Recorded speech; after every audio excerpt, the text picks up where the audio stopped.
Chapter 1. The email that changed everything. We were 3 months from the wedding. The venue booked, deposits paid, and Chloe, my fiancée of 4 years, was already picking out our honeymoon outfits. I was all in, until an email landed in my inbox from a lawyer I'd never heard of, Alistair Finch's K. Subject line? Prenuptial agreement. I felt my stomach knot as I opened the attachment. Chloe and I had never discussed a prenup in any serious way, just vague hypothetical talks over dinner. So, to see this cold, clinical PDF detailing how every cent I made during the marriage would become hers, it was a gut punch. The clause that hit hardest? Anything I created, even freelance work, apps, side hustles, would be her separate property if we split. Oh, and I had to waive spousal support no matter what. It was brutal. Predatory. And it didn't sound like the Chloe I thought I knew. But when I called my lawyer, Sarah, and she read it, her tone changed. Mark, this isn't a prenup. It's a financial mugging.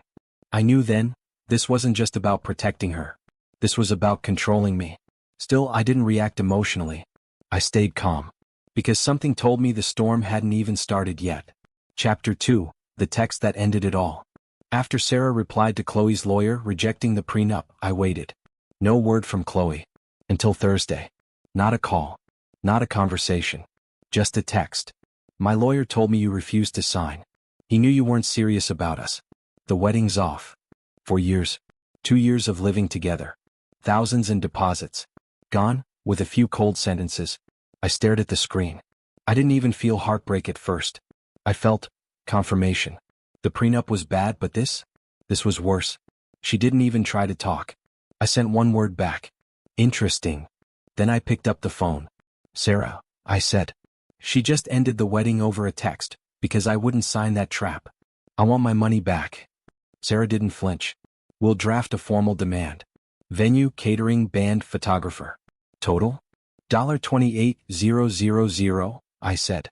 Then we go after every last cent. I thought Chloe had just made an emotional decision. But I was about to find out how calculated things really were. Chapter 3. The offer and the flying monkeys. Sarah sent the demand letter, clear, professional, firm. Chloe owed me $28,000 in non-refundable wedding deposits.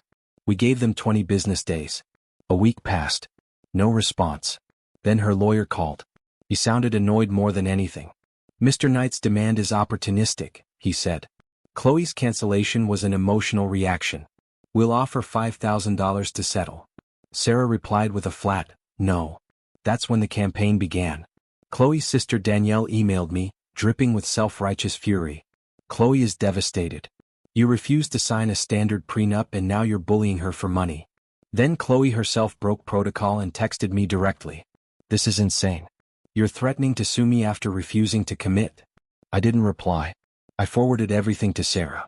The truth was the prenup wasn't standard, it was outrageous. Her family? Entitled. Her sister. Condescending. Chloe?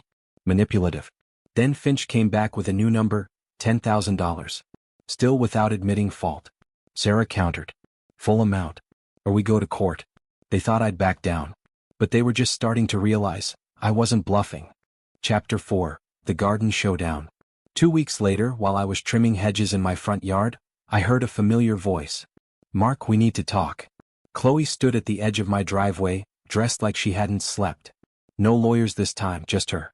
I stayed quiet. She stepped closer. You embarrassed me by refusing the prenup.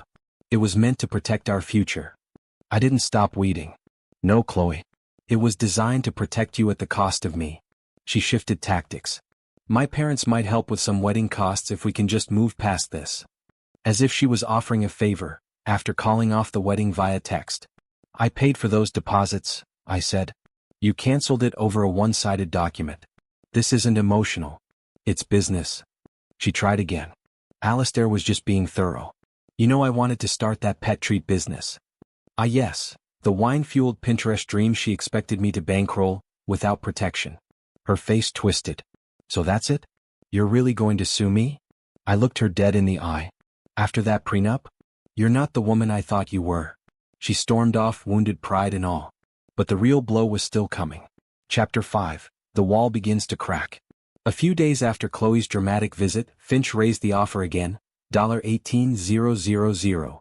But he paired it with a threat of a countersuit, for emotional distress. Sarah didn't even blink. Bluster, she said. They're losing ground. Meanwhile, Chloe started spinning a new narrative. To friends, she claimed I had a secretive financial life and refused to be transparent. That's why, she said, the prenup was necessary. It was slander. Creative, desperate slander. Finch upped the offer to $22,000. Still not enough. Sarah replied firmly, full amount or we file. The next day she submitted the lawsuit to district court, not small claims. A real fight. 3 days after the court summons was served to Chloe at her parents' house, everything changed. We didn't hear from Chloe. But Finch? He called. Gone was the arrogance. Now he spoke carefully, respectfully. My client may be open to a comprehensive settlement, to avoid protracted litigation. We knew what that meant. They saw the storm ahead, and suddenly realized we were the eye of it. Chapter 6, The Settlement, and the Bullet I Dodged. The final crack came from an unexpected place, Chloe's father Bill.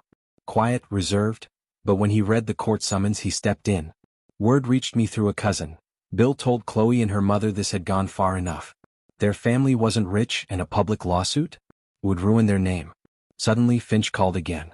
We're prepared to offer the full $28,000, provided Mr. Knight signs a mutual non-disparagement agreement. Sarah didn't flinch. And reimbursement for court fees, $650. Finch hesitated, then agreed. The check arrived 5 days later. I walked into Sarah's office, signed the papers, and just like that it was over. No more texts. No more offers. No more Chloe. Her sister Danielle sent one final email. I hope you're happy. You destroyed Chloe over money. But it wasn't about money. It never was. It was about respect. About not being manipulated into an agreement designed to trap me. They underestimated me. Thought I'd fold under emotional pressure.